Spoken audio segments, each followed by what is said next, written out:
Hello, everyone.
Can you hear me now?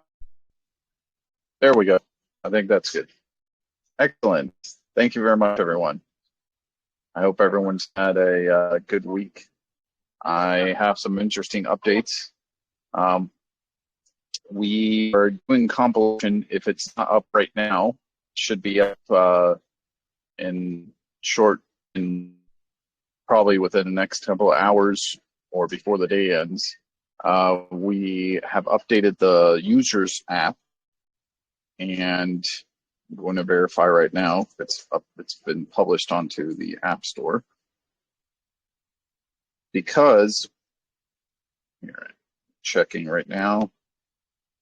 Okay, the dev team confirmed to me today that they will be uploading the latest version of the users app, so we can go ahead and launch next week. And the plan is to launch next week and start promoting our services. Finally, will be launched. I essentially told the team that we need to launch no matter what, even though some functionalities will still be added on down the road. At least this way we can start giving consultations and doing sales and be operational in the U.S. With our services. So we'll be launching our services after this compilation is done, and we're starting with some promotion and PR marketing, which is for me the most important thing, because that's really where people are getting help, and this is something we can showcase to everyone else. So for investors, for people that have been wondering what we've been doing, the full cycle should be able to function correctly. That means people will be able to get patients. We'll be adding healthcare professionals as users.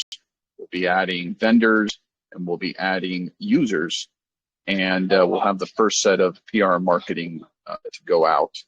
From that point, we'll keep on growing it.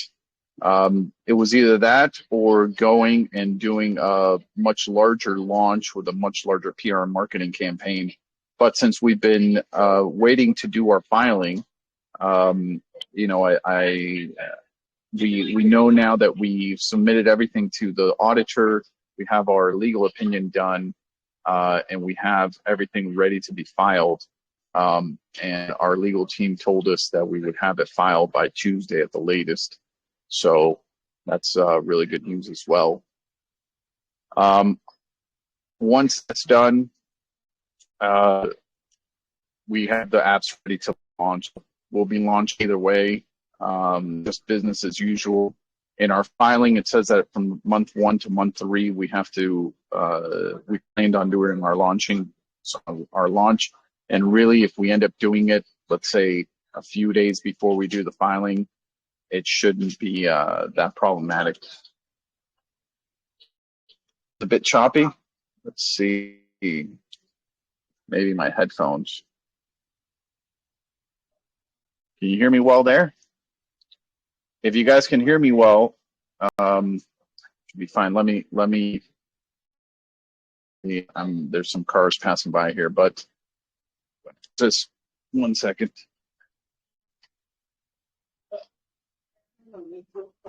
Just close this door a little bit to muffle the sound. I think it's should be better now. Anyways, I'm very happy that that the new apps look really great and they're functioning well.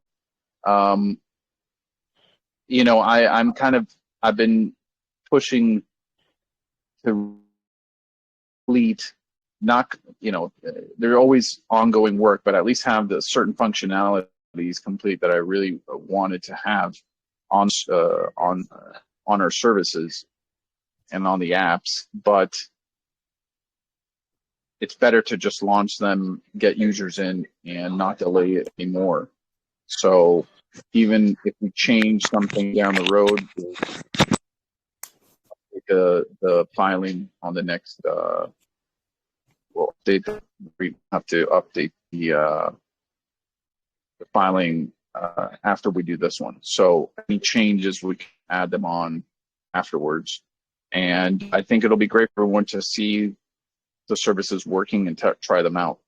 So really, it's important for us to showcase not only the services, but also revenue being generated for our services. So it's very important that we can actually close the cycle and close the loop with actually selling products. And that's what we'll be doing. That's the main reason we want to launch, so we can showcase the services and the fact that the business is actually operational, functional. So really, it's looking good. The bulk of the work has been done. We have everything ready to be filed. We're just the auditor sent us this past week the last list of questions. They sent us a questionnaire. It's a standard questionnaire that all companies that do a PCAOB audit have to do. These questionnaires include, you know, questions on things like, oh, do you know how to identify fraud? Do you know what procedures to put in place for a code of conduct for the company? You know, things like that have to be responded. They're pretty standard things. And everyone in the board has to respond to their own set of questions. So we already wrapped that up. And that's usually that's usually the last thing that's done within an audit. So we already did that this week. Haven't received any comments back, and that's really the only thing we're waiting for at this point to do the filing. But everything looks like we'll be able to file on Monday or Tuesday of next week. And it's been a long process. I never thought it would take this long, honestly. At the same time, this is the first time I ever went through something like this. Patrick has already gone through audits in the past. So he says usually it takes longer than people think. But wow, it's been probably one of the most involved, deep things that I've ever had to go through in a work environment. And it's very, very deep. It forces you to really have everything ready and a clean slate moving forwards.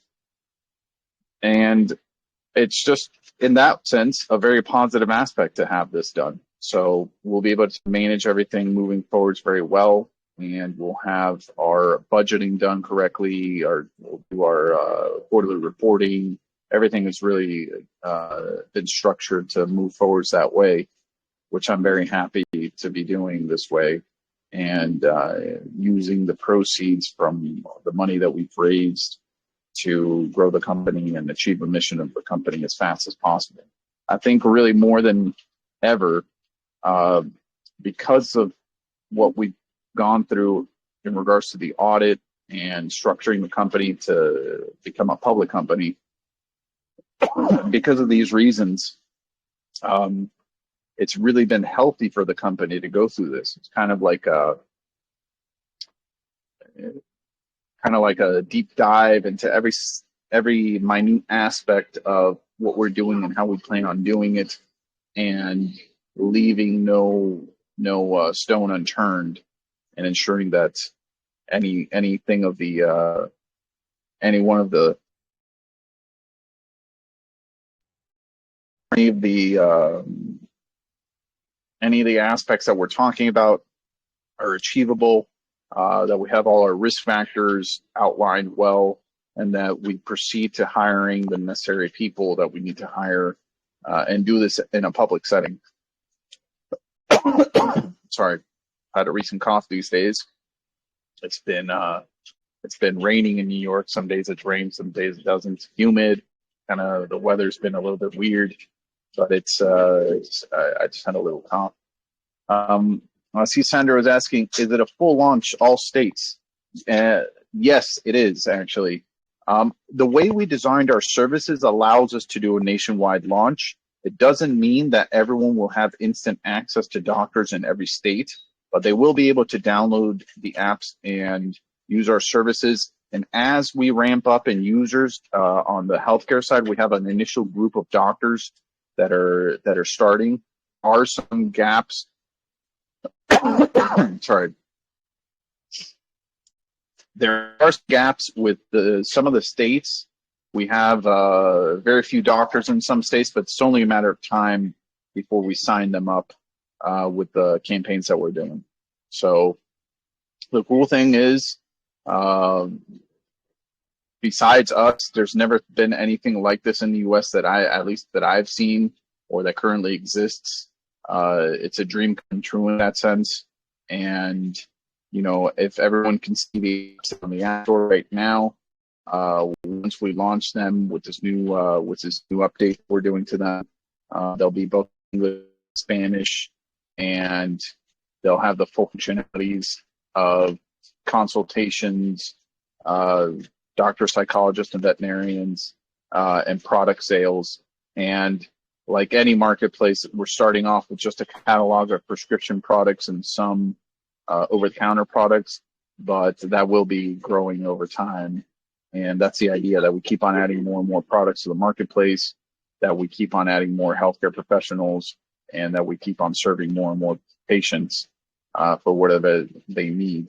So it's coming together very nicely. The bulk of the work was on the development side and on the legal side to prepare everything for the company to go public. But at least this gives us the baseline, the stable structure, a strong structure to build on and grow. And that's really the most important thing at this stage right now, because working out those kinks when you launch a service like this is really important before you really put the pedal to the metal and scale it up in an enormous way. So the good thing is, you know, we have plans to scale it up very quickly, and you know, the PR marketing plans are big, and I think it'll become a household name. You know, it won't probably take a year or less to become a household name with the amount of PR marketing that's coming out. Can you talk about the promotion marketing we can expect with launch next week? Yes. We have a series of articles that are going to come out in mainstream media outlets. I don't want to mention them today, but they're some of the top mainstream media outlets in the U.S. And we have some social media things that are coming out. That's to get the ball rolling. Then we're going to be adding some digital marketing to that, doing specific campaigns to add healthcare professionals and users, and also vendors. We're going to be doing some digital marketing to add every type of user that we need to add.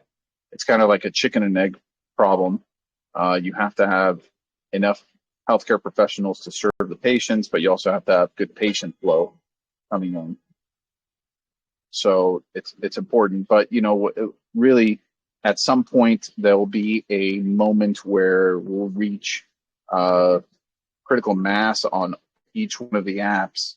That's really where we want to get to, so that the growth until that point will depend on us doing digital marketing, PR, bringing in groups through other ways, and bringing groups of patients in other ways.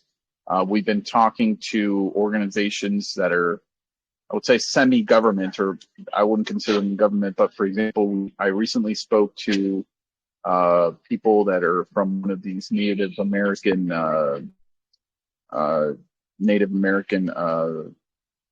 communities,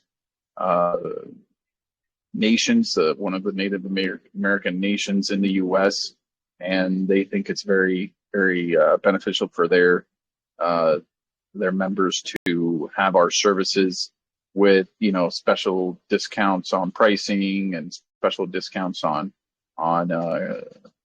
additional minutes with healthcare professionals. So working on things like that, and that's really to speed up the growth of the user base rapidly, right? We can probably say, okay, your Native American nation, which has X amount of thousands of users, you start promoting it. But all these things take some time to ramp up. The thing is, it becomes like a snowball effect, kind of like what we did in, I have this experience from last time. We started doing marketing and promotion, and there was one inflection point where we did some social media things with some influencers, and it just really took off from there. So this time around, we're doing a combination of things, much, much more and much stronger than we ever have. I think I'm very confident with the strategy moving forward. And big difference here, we have a lot more investor support now to do this. So this is going to be very, very good for us, because we already know the path that we need to take, and we know how much capital it requires. And those issues have been planned, and we know how to deal with them, and we know how to proceed with getting everything that we need to make it happen in a big, big way. I see Nigel, I will look to try, but I'm in Ireland. Would it be possible to get a link to try out for a demo app? Well, I can tell you something. Legally speaking, I don't know what the laws are in Ireland to receiving consultations from a US-based doctor. I would assume that ability, probably you can't get a prescription done, but this applies to everywhere. We've also been approached.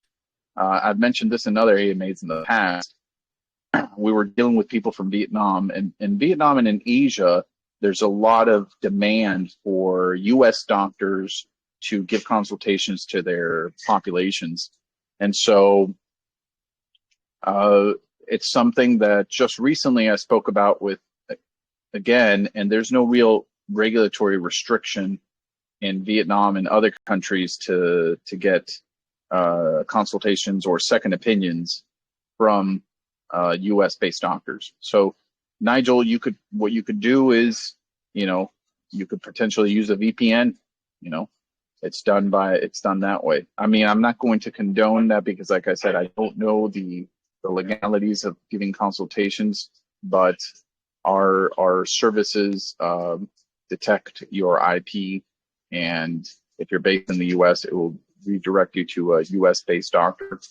I think other people have tried this in the past, but I would love for people outside of the US to use it as well. I mean, it's planned within our filing. It says that we plan on expanding throughout Latin America on the 7th month, starting with Mexico. even though our focus right now is the U.S. This is made for the world. Really, the platform, the way it was set up, is so we can add anywhere that we see. Anywhere that we see that there's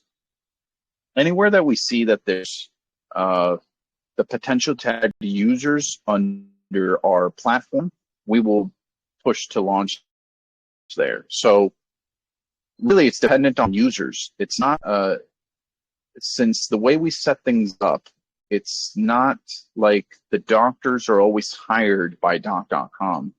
They're actually paid out through a third party because that's how the regulations are in the US. So in reality, what we are is a technology platform that connects patients to doctors or healthcare professionals in general.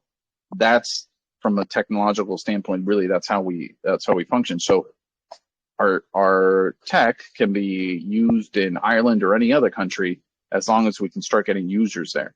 So right now we're going to try launching in the US and seeing how the initial stage goes. But from previous experience, I can tell you when we launched, in my own life experience, when we launched our services that we had, or the services that I had with the previous company in 2016 in Mexico, we launched, and within a matter of 2 months, we decided to push to launch in other countries because we knew we could.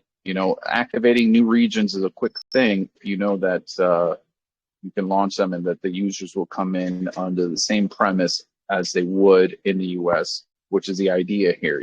The way we set it up is so it could be a platform that could be used anywhere.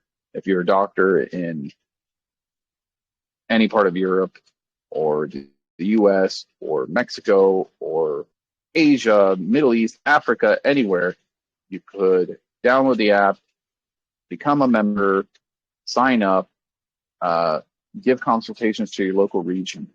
And that's how it's designed to be functioning in the long term.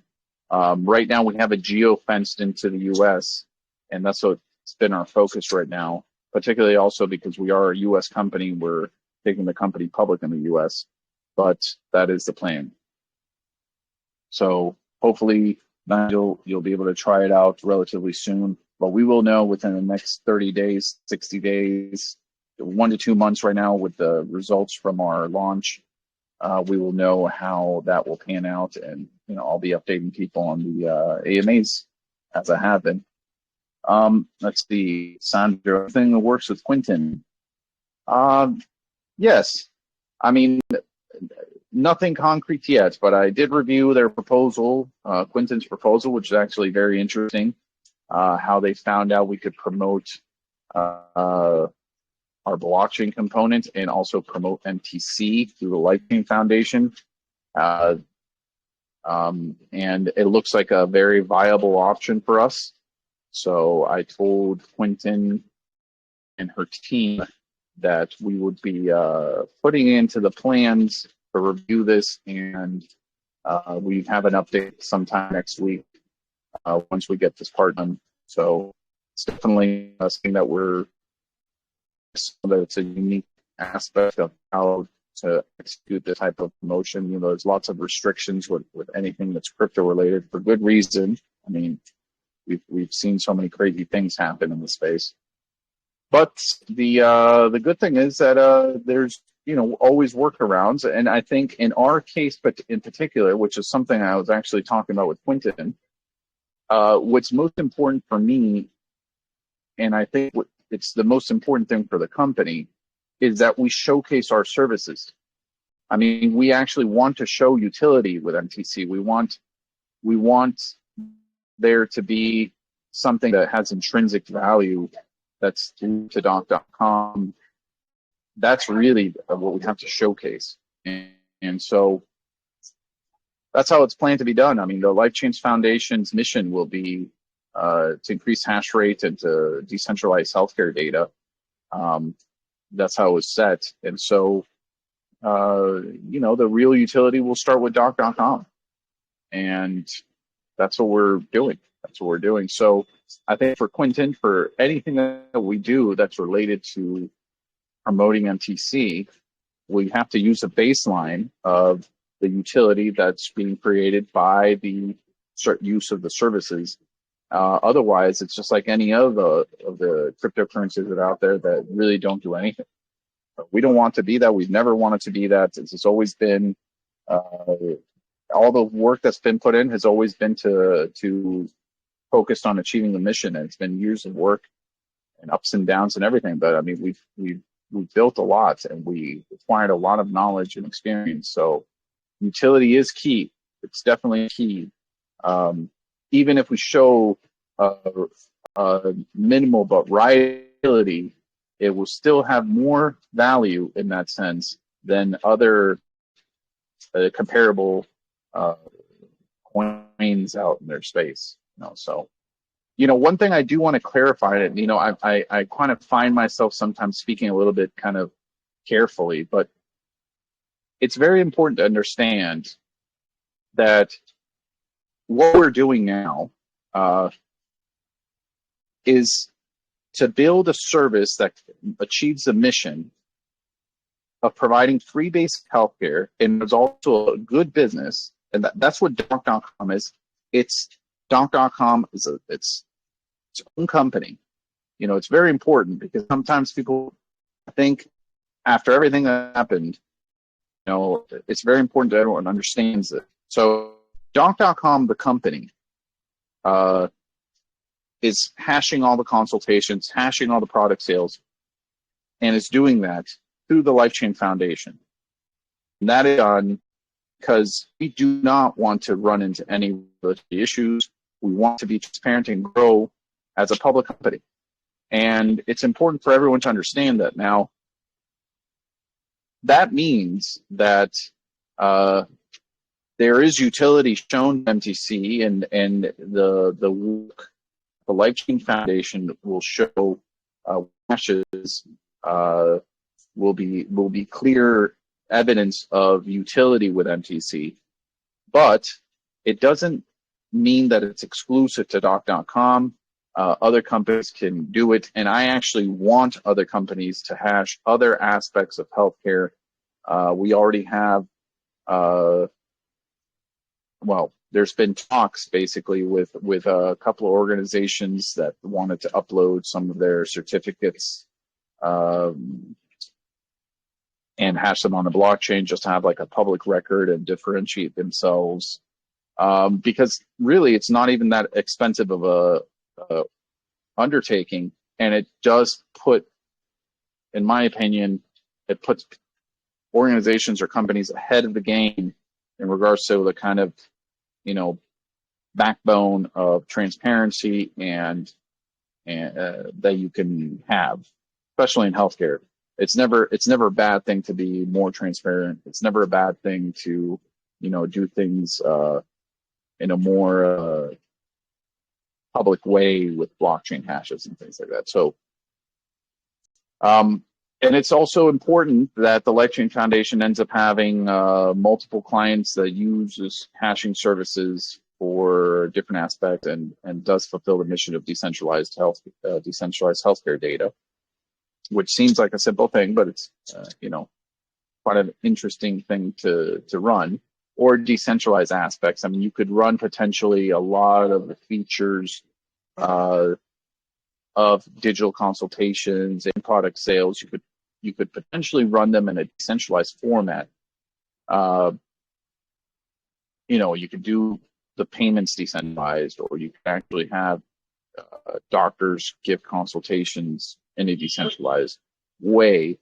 The only problem is with healthcare, it's so regulated that you have to approve people's licenses and things like that. So there's always going to be some aspect of centralization. And I've had talks with Daniel. We've had multiple talks about this, but I think we can build what you could consider the most decentralized healthcare service in the world.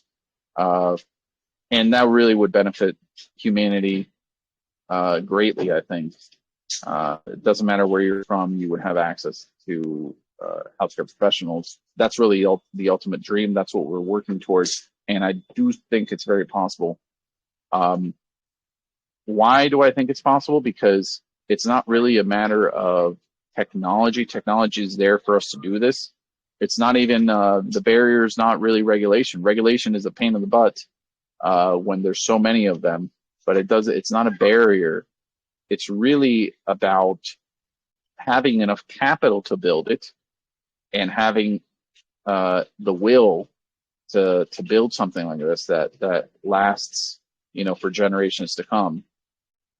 And that's really where we're at right now. So some of those components have been solved, and now we have to focus our energies towards making that happen in the long term. And that's where the fun is. So being a decentralized healthcare system implies not only telemedicine. I mean, we're starting with telemedicine, consultations with vets, free basic healthcare. It's basic, but it's very needed. So hashing, all of those aspects, are the basic to build a decentralized healthcare system. But then, you add mobile clinics and mobile units. That's capital intensive. So those things require investments. They require time to build these things, and that's really where you can see it going. There are already countries that live a scenario like this, that they have mobile clinics and they do some telemedicine. They send out a mobile clinic to rural areas to reach people. But if you think about it, many at least primary care concerns can be solved that way through a decentralized healthcare system, where you could go, let's say you have a non-urgent issue, and you could go to a mobile clinic that goes by your neighborhood, maybe once a month or something like that. So let me look at the comments here. Do you think it would be cool for patients to be able to tip doctors and MTC? Absolutely. Anything that adds utility is something that we will want to integrate into it. So I think it's important for people to understand how it works from a technological perspective. So we can actually run a hash on the blockchain and simultaneously use a point system, even though that's not the ultimate solution. The ultimate solution is to do real-time hashing with all the rewards and things, even tips.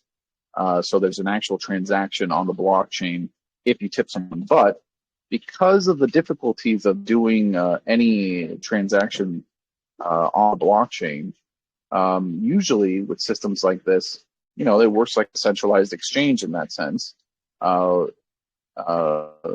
any point system that any company has, where you keep a balance, and then once you do the withdrawals, that's where it all matches up.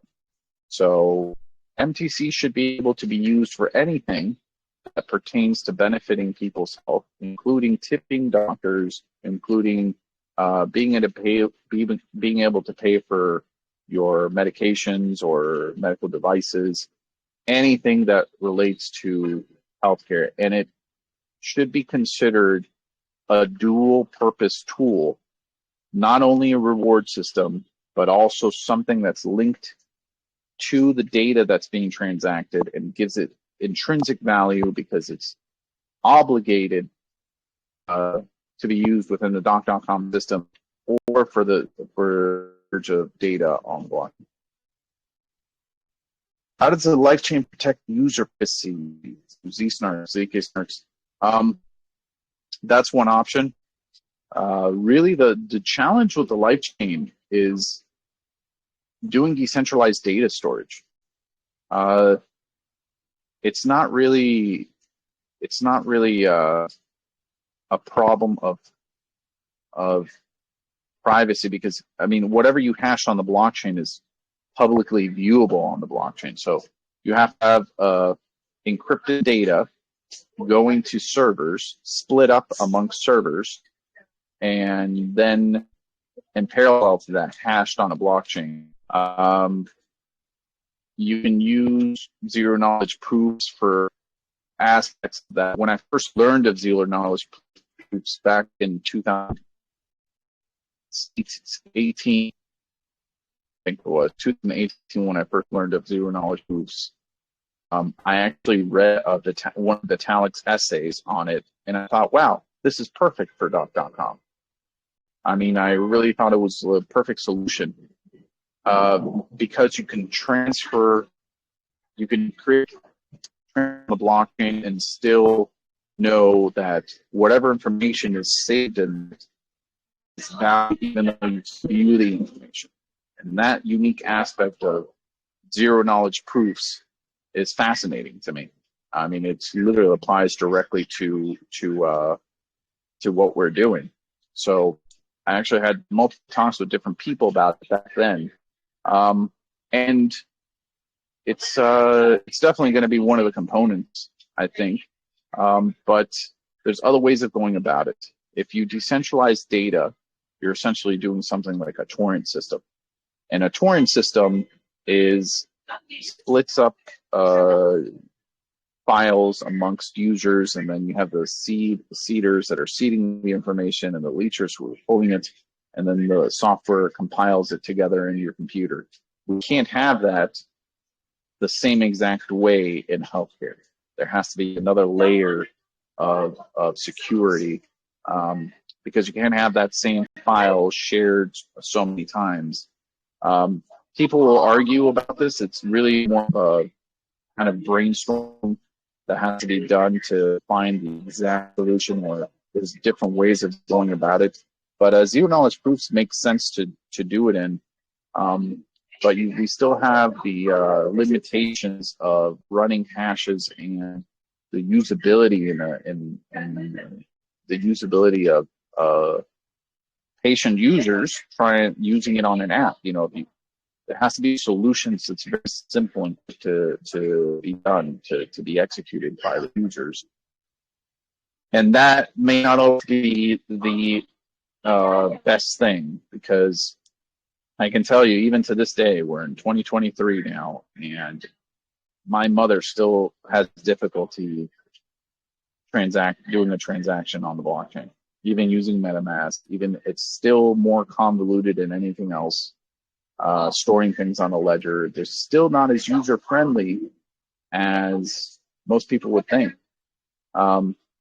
Fortunately, though, running a hash itself is a simple thing. So that's where we're starting. You know, you have to start sometimes with the simplest of things, and that gives it a baseline utility that we can build upon.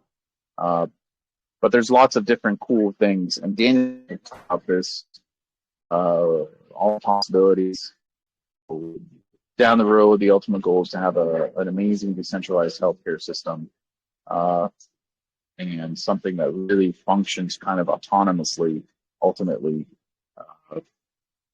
or at least to a certain extent, at least the basic aspects of it, the telemedicine piece. So if we can get our telemedicine services worldwide, and everyone can say, well, there's all these needs, but at least we always have access to a doctor or psychologist or vet. If we can do that, that is a huge change for the world already. So that's really it's a simple thing. It sounds simple, but that's really where we know we can make a change. Any other decentralized aspect of it, building mobile clinics, doing everything like, additional services, specialized services, all of those things will take more time. But I think we can build a very, very good decentralized healthcare system that's digital with what we have now. And that's really where we want it to be at. So at least for the time being. So.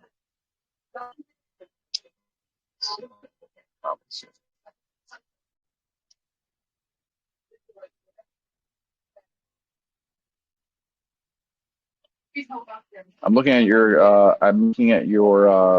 article here, Gene. I have read that article before, but definitely I'm going to review it again. You're right. There's many aspects of healthcare that can benefit from blockchain. I've always believed that myself.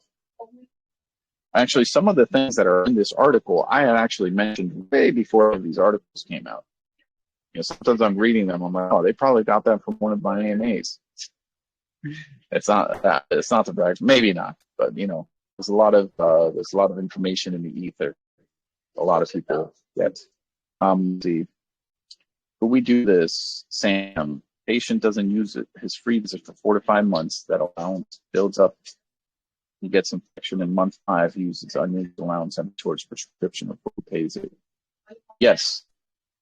Well, Sam, that's a great question. I think if a patient does not use his free visit, there's not really an allowance that builds up. What could build up is the following. You can build up, if you purchase products, you're essentially building up your pool of rewards. And if you do other things, if you keep up with your treatments, things like that, you're building up a pool of MTC. Now, as far as free consultations are concerned, it's separate from that, because what we offer is free basic healthcare, and that means the way we structured it, and this is what's on the apps, if you look at them now, you have 15 minutes. Because remember, we already have experience. We gave thousands and thousands of consultations.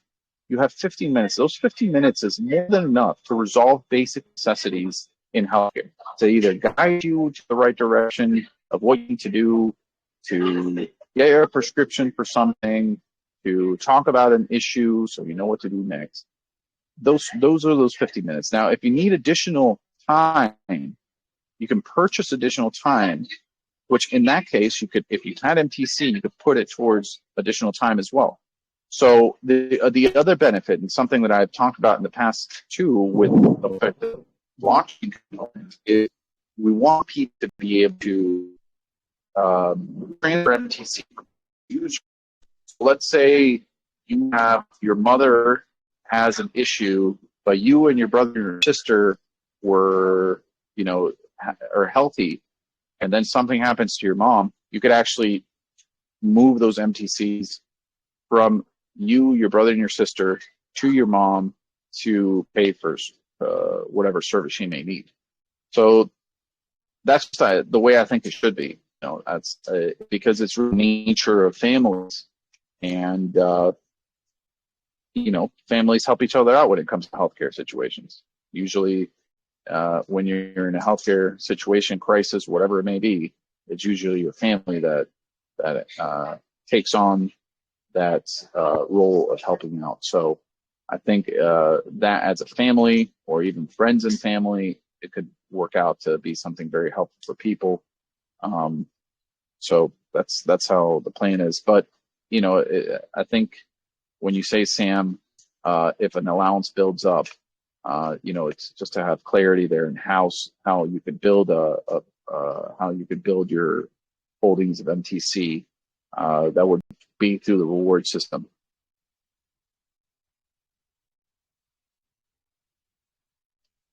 Same. Besides MTC, does LifeChain use some form of token, as it is chain? Well,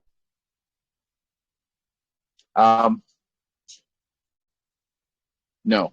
Well, I mean, it's using MTC for its purpose, to hash healthcare transactions, product sales, consultations, things like that. But it's actually not its own chain.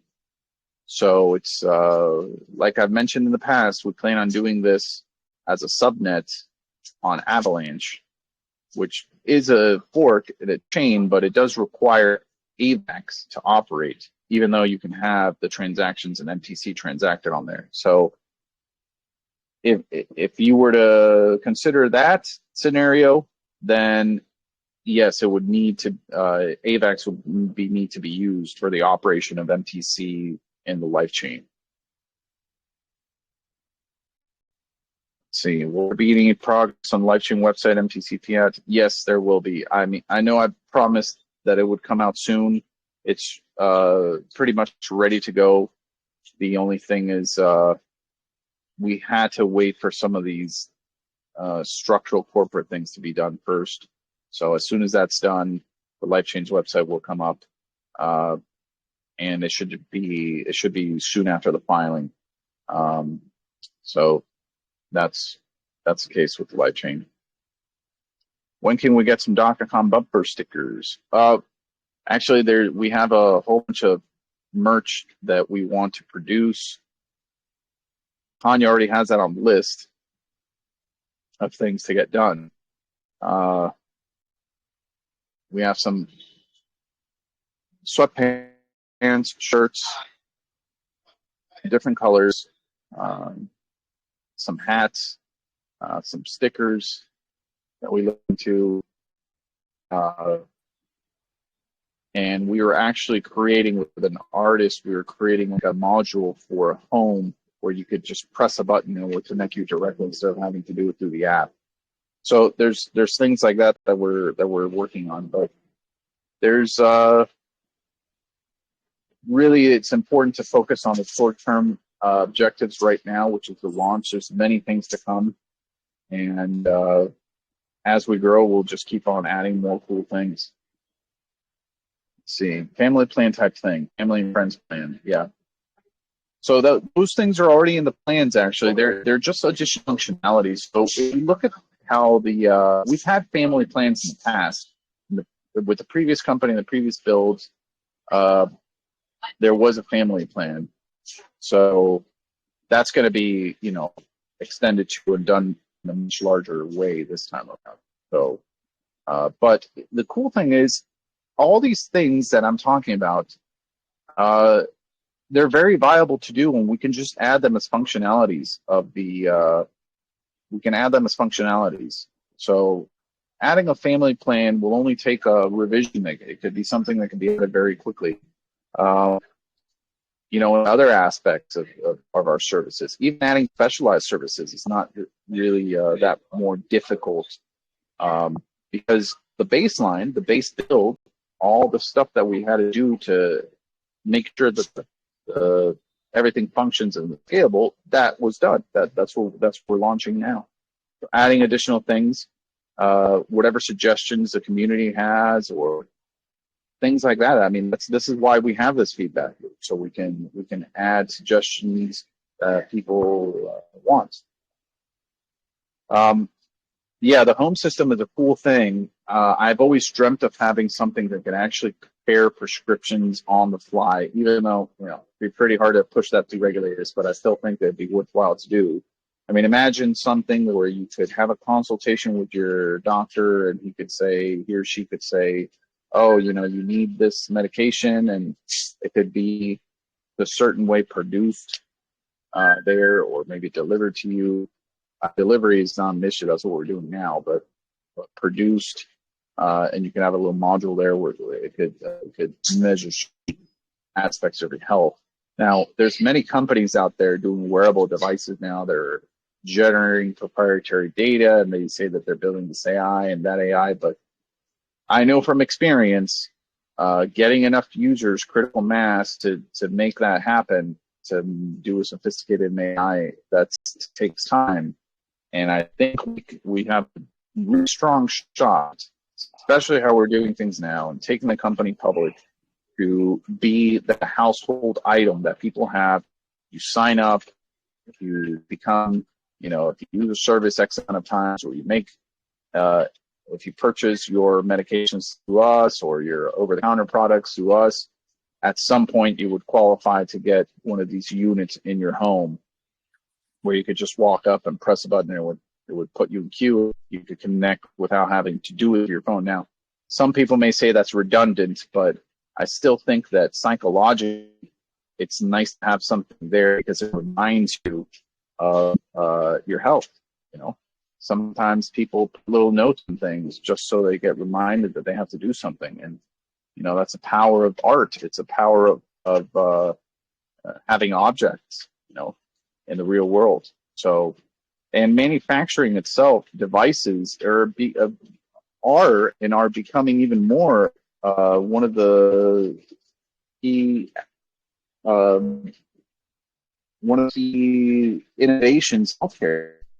You have wearable devices, but you could simplify it. Just a simple thing like as a scale. Step on a scale and measure certain things. Can measure your body mass index, fat content, muscle mass, and heart rate, etc.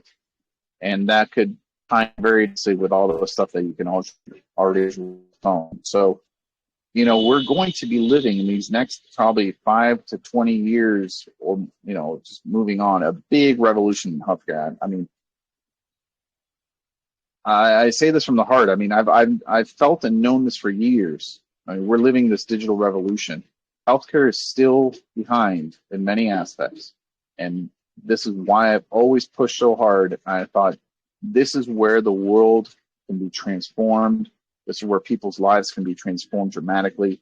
I'm a huge fan of Elon Musk, and I've said this many times. I love the fact that he's doing things with energy and sustainability and reducing electrifying cars and things like that. So that's amazing for the world, and it's very beneficial. And now with Neuralink, I think if you haven't seen what Neuralink is doing, that is incredible. Some of those things are incredible, but it still doesn't take away the fact that people still need basic healthcare services. And that's why when I was in medical school, it was one of the things that we talked about. One of our doctors said, what does the world need? And a lot of people would think, oh no, the world needs more cardiologists because a lot of people die of heart failure, or they need more of this. The world needs more general practitioners. They need more preventative medicine. They need more primary care, more basic health care, because that leads to healthier life in general. And so it became my life mission. And this is this era that we're walking into. I mean, everyone has one of these, a phone, these days.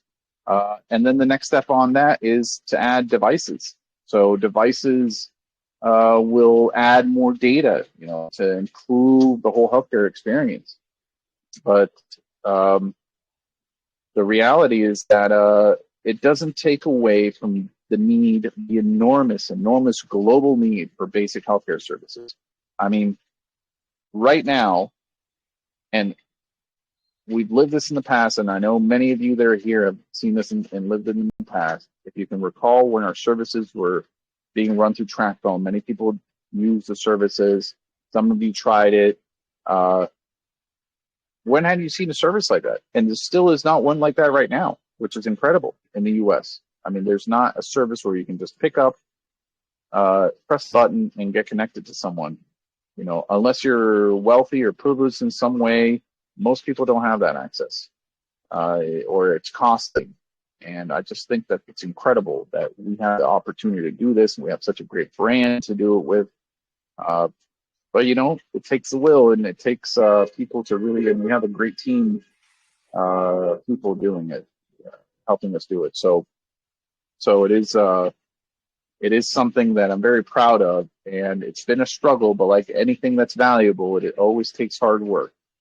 I'm very excited, though, that we'll be able to launch finally. I'm excited that we wrapped up our all the work for the audit. I mean, it's been a huge amount of work, and every time my heart breaks, every time I come and do the AMAs, I'm like, oh, it's taking another week. Oh, we're almost done. But because I want everyone to see, if you saw behind the scenes the amount of work that we put into it, it's been just an enormous amount of work. So many things that I had to set aside just to focus on this myself, and everyone else as well. I still have Wambui from the United Nations reaching out to me on a regular basis just to find out updates. To like, hey, we're very excited, and we can see you that you're building this, or hope everything is well. We really want you to come here to Africa, where we have all these opportunities here, and we'll give you all the support that you need. And I tell her, hold on one second. We have to go through this, because without that strong infrastructure and stability, we can't build those things. And it's taken some time, but we're there now. The bulk of the work we're done. I mean, I hear from our legal team on a regular basis. They said, oh, after this, the rest is much easier, way easier in comparison. So, I'm just anxiously excited to really put it out and show people what we can do, because they're, the apps are beautiful. There's always something you can improve, and many things will be improved, but the apps are beautiful. And the way we set up is very beautiful, and it's been thought out and improved, and to really achieve a great product market fit. We focused on the things we knew would work based on all the experience that we had in the past with things that did work, some things that did work, and some things that didn't work. So, our business model changed completely, and this is it. What we've built now is it, and it makes it much easier to operate and grow and scale, and it just maintains that beauty of maintaining free basic healthcare.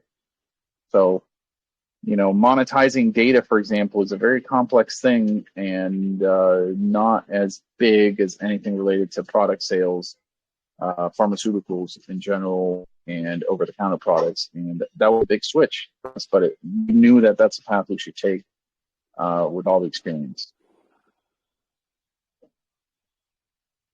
Yeah, I saw that. I actually saw Gene. I'm seeing here Elon Musk's project. Yeah, that's what Neuralink is doing. It will actually be able to rewire or control your whole bodies through the apparatus, the Neuralink. It can be many, many things. You can even save state down the road eventually. And save state is, you could potentially say, oh, look, I love how my life is going right now. I want to save this moment to be able to come back to it at some point in time. And you could save that state if you had a Neuralink implanted, and it would save everything, all that you're seeing, all that you're feeling, even all your emotions, everything. You could save it on the cloud or in the hard drive. I mean, it's kind of bizarre you could do something like that, but that's the power of the technology that's coming out, and I think we'll see a lot of these things in our lifetime. So there's big leaps and bounds happening with AI. We're using it. I just yesterday, I was speaking to one of our lawyers, legal team, and we were talking about how we're using AI for the analysis of consultations to improve the consultations. And they were like, wow, that's incredible. I thought, it's actually a very simple thing how we're implementing it, but it is incredible. It is incredible to know that you can optimize the consultation stuff. How we used to do is weekly reviews. It used to take a long time, and now a patient can see their prescription. The feature that we're adding, see their prescription where you see it now. I'm gonna actually show it now so we can actually, it's a good. Just gonna see. I want to show what we have planned to add in the short term. So this is the short term feature. Where you see your prescriptions on the app, it's a good space because you see it like you would see a traditional prescription with the signature at the bottom and everything. But so here, see, I have 3 prescriptions here. So if you guys can see them, there's 3 of them there. I'm gonna select one. Okay, so I just selected a prescription. So we're here on the doc.com app. You see your prescription there. You're seeing your prescription there. Oh, someone's sending messages. And what we want to do is, you see the signature here at the bottom, the doctor signature. This is the prescription here, and it's a doctor signature. What we want to have is a little box that the AI gives you a explanation and a description of your prescription and your diagnosis. Very useful thing. I think it's very important for patients to always be more and more educated. Sometimes people take pills that they have no idea what that's doing it for them. I just recently talked to one of our pharmacy partners, and she was telling me that her mother got diagnosed with some disease, and she was already taking medication for some other things, but each medication that she took had, I don't recall exactly what substance it was, but it was the same substance, the same medication within these combinations. And she felt dizzy every morning when she woke up. And she said, well, you're only supposed to be taking a third of this, and because you take these other medications that also have this component, you're now taking triple the amount, and that's what's causing you. You know, sometimes people don't realize those things, and having a nice explanation that's done by AI, I think, has helped greatly. Anyways, I'm going to wrap up the AMA today. I think we're very, very close, everyone. I mean, this is we've been pushing very hard. The revisions to the apps have been done. We have submitted everything to the auditor. We have the filings ready to go. There's been no questions back. I think we'll be wrapped up finally and ready to go, and we'll be able to launch next week. You know, we'll see how things go, but I'm very optimistic of how everything is going, and I really hope we can help as many people as possible, and this can become a new, beautiful path moving forward for us, for everyone in the community, for everyone here. We'll be showcasing this, and we have excellent people on board with us now. I'm very, very happy with the people that have joined. Some of them have come from the community, as everyone knows. I feel like we're very blessed. We're very, very blessed. So I say from my heart, you know, it's been one of the greatest things to have everyone here, the community, and everyone support, and we'll get this done. So thank you very much, everyone. I wish everyone an excellent weekend. Please enjoy with your friends and family, and we'll be updating soon next week. I wish everyone an excellent weekend. I say from my heart, thank you. We'll be in touch. Speak soon next week.